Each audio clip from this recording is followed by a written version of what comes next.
एक समय की बात है। एक बड़े से महल में एक राजा रहता था। वह बहुत लालची था।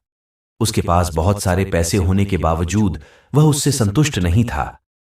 एक दिन एक बूढ़ा आदमी राजा के महल में आता है। वह राजा को एक अनोखा हीरा दिखाता है और कहता है कि इस हीरे से तुम जो कुछ भी मांगोगे वह तुम्हें मिल जाएगा।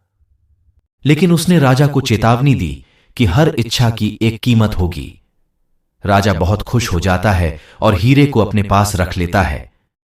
वह अपनी पहली इच्छा मांगता है कि उसे ढेर सारे सोने के सिक्के मिल जाएं। अचानक से उसका कमरा सोने के सिक्कों से भर जाता है। लेकिन राजा इतने में भी संतुष्ट नहीं होता है, उसे और सोना चाहिए होता है। वह और इच्छा मांगता है कि उसे गहने, जमीन और खजाने चाहिए। उसे वह सब भी मिल जाता है। जैसे जैसे राजा का लालच बढ़ता जा रहा था, वैसे वैसे उसके राज्य के लोगों को भुगतना पड़ रहा था।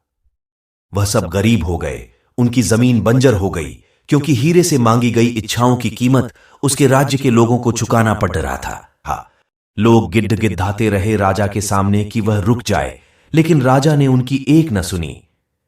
एक रात जब राजा सो रहा था, तब उनके पिताजी सपने में आते हैं और बोलते हैं कि यह लालच उन सब चीजों को बर्बाद कर देगा जिनसे तुम प्यार करते हो।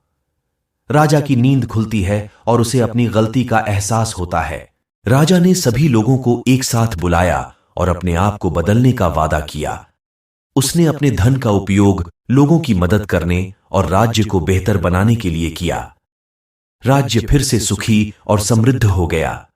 उस दिन से राजा ने सीखा कि लालची होने से केवल दुख मिलता है, लेकिन दयालु होने और दूसरों की मदद करने से सभी को खुशी मिलती है। लालच दुख और विनाश ला सकता है, जबकि दया और निस्वार्थता सुख और समृद्धि लाती है। ऐसी मनोरंजन कहानी सुनने के लिए हमारे मोटिवेट नेशन 07 चैनल को लाइक, सब्सक्राइब करो